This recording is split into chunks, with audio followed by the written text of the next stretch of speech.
சித்திரை மாத வளர்பிறையில் வரக்கூடிய 3வது நாளில் அட்சய திருத்திகையானது கொண்டாடப்படுதுங்க.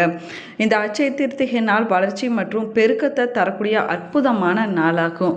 இந்த நாளில் நம்ம செய்யக்கூடிய எந்த ஒரு செயலுமே பல மடங்கு புண்ணிய பலன்களை பெற்றுக் கொடுக்கும் அப்படின்னும் சொல்லப்படுது.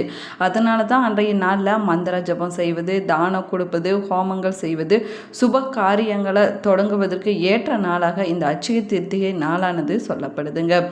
2026ஆம் ஆண்டு அட்சய திருத்திகை ஏப்ரல் 19ஆம் தேதி அன்னைக்கு கொண்டாடப்பட இருக்குது. அட்சய என்ற சொல்லுக்கு குறையாதது, வளரக்கூடியது என்று பொருளாகுமாங்க.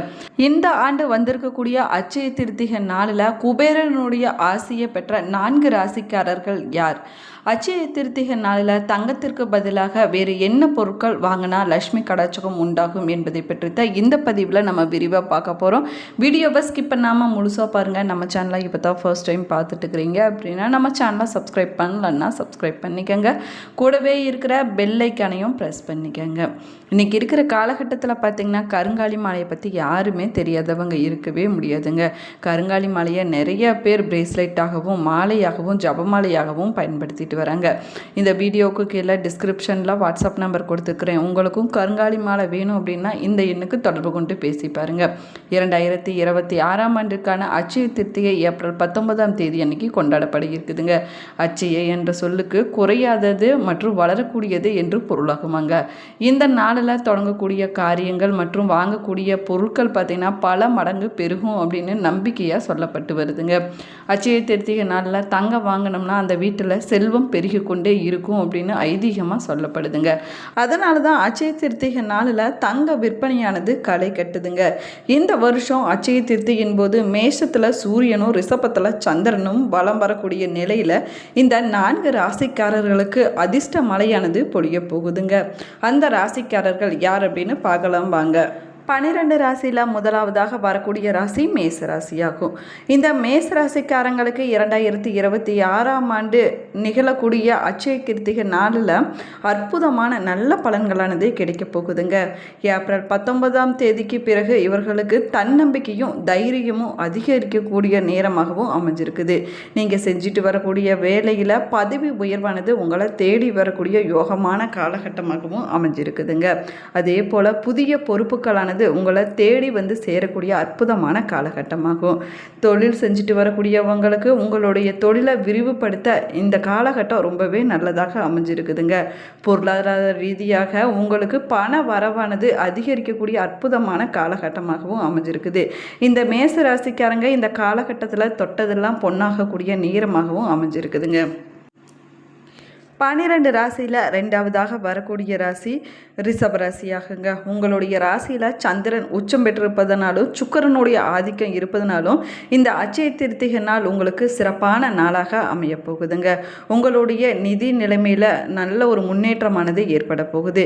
நீங்கள் எதிர்பாராத வழிகளிலிருந்து வருமானமானது வந்து சேரக்கூடிய அற்புதமான காலகட்டமாகவும் அமைஞ்சிருக்குதுங்க. நீங்கள் செய்யக்கூடிய விஷயங்களையும் காரியங்களும் இந்த காலகட்டத்தில் செஞ்சிங்கன்னா நிச்சயமாக அது வெற்றியில் தாங்க போய் முடியும். வீட்டில் சண்டை சச்சரவுகள் அனைத்துமே விலகி குடும்பத்தில் ஒற்றுமையானது நிலவக்கூடிய அற்புதமான காலகட்டமாகவும் அமைஞ்சிருக்குது. குடும்ப உறுப்பினர்களிடமிருந்து முழு ஆதரவானது உங்களுக்கு கிடைக்கக்கூடிய யோகமான காலகட்டமாகுங்க. சிம்ம ராசிக்காரங்களுக்கு 2026ஆம் ஆண்டுக்கான அட்சய திருத்திகை ஒரு பொன்னான நாள் அப்படின்னு கூட சொல்லலாங்க. இவங்களுக்கு அனைத்து வழிகளிலுமே அதிர்ஷ்டமானது கிடைக்கக்கூடிய அற்புதமான காலகட்டமாகவும் அமைஞ்சிருக்குது. நீண்ட நாட்களாக முடங்கி இருந்த திட்டங்கள் அனைத்துமே இனி வரக்கூடிய காலகட்டத்தில் வேகம் பிடிக்க ஆரம்பிக்குங்க. தொழிலதிபர்களுக்கு புதிய ஒப்பந்தங்களானது கைகூடி வரக்கூடிய நேரமாகவும் அமைஞ்சிருக்குது. நீங்கள் செஞ்சுட்டு வரக்கூடிய தொழிலில் பெரிய லாபமானது இந்த காலகட்டத்தில் கிடைக்க போகுதுங்க. சமுதாயத்தில் உங்களுடைய அந்தஸ்தானது உயரப்போகுது. வெளியிடத்தில் உங்களுடைய மதிப்பும் மரியாதையும் அதிகரிக்க போகுதுங்க. ஆக மொத்தம் இந்த சிம்ம ராசிக்காரங்களுக்கு நிகழக்கூடிய அட்சய திருத்தியானது அற்புதமான காலகட்டம் அப்படின்னு சொல்லலாங்க. பொன்னான காலகட்டம் கூட சொல்லலாங்க. அட்சய திருத்திகை நாளில் விருச்சக ராசிக்காரங்களுக்கு பொன்னான பலன்களானது கிடைக்க போகுதுங்க. விருச்சிக ராசியை சேர்ந்தவங்களுக்கு இனி வரக்கூடிய காலத்தில் சிறப்பான பலன்களானது கிடைக்க போகுதுங்க. நிதித்துறையில் சிறந்த பலனை பெறக்கூடிய அற்புதமான நேரமாகும். புதிய வருமான வழிகளானது உங்களுக்கு கிடைக்கக்கூடிய நேரமாகவும் அமைஞ்சிருக்குதுங்க. குடும்ப சொத்துக்கள் சம்பந்தப்பட்ட பிரச்சனைகள் அனைத்துமே முடிவுக்கு வரக்கூடிய நேரமாகவும் இருக்குது. பழைய முதலீடுகள் உங்களுக்கு கணிசமான லாபத்தை கொடுக்கக்கூடிய நேரமாகுங்க.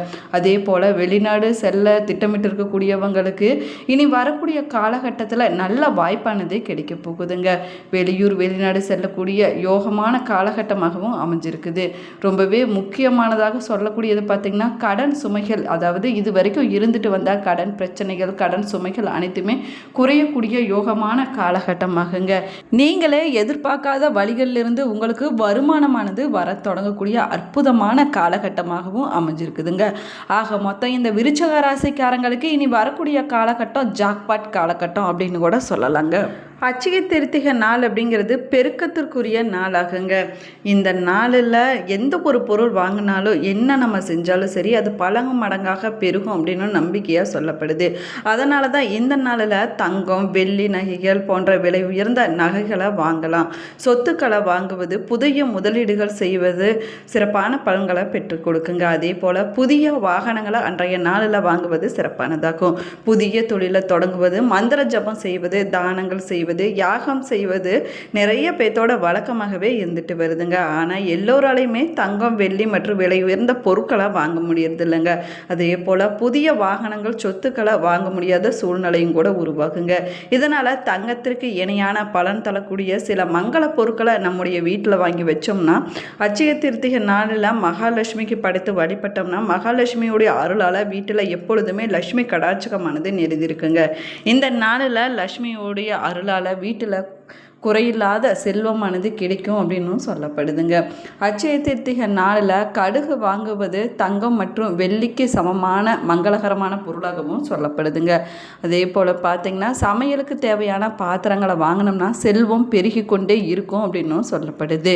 கல்லுப்பு வாங்கினோம்னா நம்முடைய வாழ்க்கையில் இன்பமானது பெருகுங்க. நம்முடைய மனதிற்கு அமைதியானது கிடைக்கும். அதே போல் மண்பானை குடங்கள் விளக்குகள் போன்றவற்றை நம்ம வீட்டில் வாங்கி வைப்பதனால வீட்டில் செல்வம் வளமானது பெருகி கொண்டே இருக்குங்க. இந்த பொருட்களை தவிர மல்லிகைப்பூ, மஞ்சள், குங்குமம், சந்தனம், பால், அரிசி போன்ற மங்கள பொருட்களையும் நம்ம அன்றைய நாளில் மகாலட்சுமிக்கு படைத்து வழிபடலாங்க. இப்படி வழிபடுவதனால மகாலட்சுமியுடைய பரிபூர்ணமான அருளானது நமக்கு கிடைக்குங்க. இந்த நாளில் மகாலட்சுமிக்கு நெய்வேத்தியமாக பால் பாயாசம் செய்து படைத்து வழிபடுவது ரொம்பவே விசேஷமானதாக சொல்லப்படுதுங்க. பொதுவாக வெள்ளை நிறம் அப்படிங்கிறது சுக்கிர பகவானுக்கு உரியதாகுங்க. அதனால் மகாலட்சுமியுடைய அருளை பெறுவதற்கு வெள்ளை நிறத்தில் இருக்கக்கூடிய பொருட்களை அன்றைய நாளில் நம்ம வீட்டில் வாங்கி வைத்து வழிபட்டோம் அப்படின்னா மகாலட்சுமியுடைய அருளானது நம்ம வீட்டில் நிலைத்து இருக்குங்க. அன்றைய நாளில் லட்சுமி நாராயணரை வழிபடுவது சிறப்பானதாகுங்க. செல்வத்துக்கு அதிபதி என்று சொல்லக்கூடிய குபேரரையும் அன்றைய நாளில் நம்ம வழிபடுவது ரொம்பவே முக்கியமானதாக சொல்லப்படுதுங்க. அதே போல் கங்கை போன்ற புனித நதிகளில் அட்சய திருத்திகை நாளில் நீராடுவது சிறப்பானதாகும். அன்றைய நாளில் ஹோமங்கள் செய்வது வேதங்களை படிப்பது ரொம்பவே நல்லதுங்க. தங்கம் மற்றும் விலை உயர்ந்த நகைகள் காசுகளை நம்ம அன்றைய நாளில் வாங்கினோம்னா நம்ம வீட்டில் செல்வ வளமானது பெருகி கொண்டே இருக்கும் அப்படின்னும் நம்பிக்கையாக சொல்லப்படுது. அன்றைய நாளில் திருமணம் கிரகப்பிரவேசம் போன்ற சுப காரியங்கள் செய்வதற்கு ஏற்ற நாளாகவும் இந்த அட்சய திருத்திகை நாளானது சொல்லப்படுது. இந்த அட்சய திருத்திகை நாளில் செய்யக்கூடிய ஒவ்வொரு வழிபாடுமே நம்முடைய வாழ்க்கையில் பல மடங்காக பெருகி கொண்டே இருக்குங்க. அதே போல் இந்த அட்சய திருத்திகை நாளில் நம்ம ஒரு சில பொருட்களை நம்ம தானமாக கொடுத்தோம்னா நம்முடைய வாழ்க்கையில் ஒரு நல்ல மாற்றம் முன்னேற்றமானது ஏற்படுங்க. அப்படி நம்ம தானமாக கொடுக்கக்கூடிய பொருட்கள் என்ன அப்படின்னு பார்த்தோம்னா உணவு தானம் பண்ணலாங்க. உணவு தானம் நீர் மோர் கூட கொடுத்தோம் அப்படின்னா நமக்கு மறுபிறவி இல்லாத ராஜயோக வாழ்க்கையானது கிடைக்குமாங்க. அதே போல் நம்ம அன்றைய நாளில் ஆடை தானம் செஞ்சோம்னா நோய் நொடி பிரச்சனைகளானது அண்டாதுங்க. பழங்களை நம்ம தானமாக கொடுத்தோம் அப்படின்னா உயர்ந்த பதவியும் மரியாதையும் நமக்கு கிடைக்குங்க. அதே போல் நீர்மோர் பானக தானம் செஞ்சோம்னா நம்முடைய கல்வியில் நல்ல முன்னேற்றமானது ஏற்படும். அறிவு வளர்ச்சியானது இருக்குங்க. தானிய தானம் செஞ்சோம் அப்படின்னா நீண்ட ஆயுளானது கிடைக்குமா. அதே போல் தயிர் சாதத்தை அன்றைய நாளில் நம்ம தானமாக கொடுத்தோம்னா நம்ம இது வரைக்கும் செஞ்சுட்டு வந்த பாவத்திலிருந்து நமக்கு விமோச்சனமானது கிடைக்குங்க. அது மட்டும் இல்லாமல் நம்முடைய வாழ்க்கையில் ஒரு நல்ல முன்னேற்றமானது கிடைக்குங்க. இந்த பதிவில் அட்சய திருத்திகை நாளில் நம்ம தானமாக கொடுக்கக்கூடிய வாங்கக்கூடிய பொருட்கள் என்ன, தங்கத்திற்கு இணையாக வாங்க வேண்டிய பொருட்கள் என்ன, அட்சய திருத்திகை நாளில் அதிர்ஷ்டத்தை பெறக்கூடிய ராசிக்காரர்கள் யார் யார் என்பதை பற்றி விரிவாக சொல்லியிருக்கிறேங்க. வீடியோவை ஸ்கிப் பண்ணாமல் முழுசாக பாருங்கள். நம்ம சேனலை இப்போ தான் ஃபர்ஸ்ட் டைம் பார்த்துட்டு இருக்கிறீங்க அப்படின்னா நம்ம சேனலை சப்ஸ்கிரைப் பண்ணலைன்னா சப்ஸ்கிரைப் பண்ணிக்கோங்க. கூடவே இருக்கிற பெல் ஐக்கனையும் ப்ரெஸ் பண்ணிக்கோங்க. Thank you friends. நீங்களும் அட்சய திருத்திகை நாளில் என்ன பொருட்கள் வாங்குவீங்க என்பதை மறக்காமல் கமெண்ட் பாக்ஸில் கமெண்ட் பண்ணுங்கள். முடிஞ்ச வரைக்கும் கல்லுப்பு மஞ்சத்தூளை வாங்கி வைப்பது ரொம்பவே நல்லதுங்க. இது லக்ஷ்மி கடாச்சகத்தை கொண்டு வந்து சேர்க்குங்க. Thank you friends.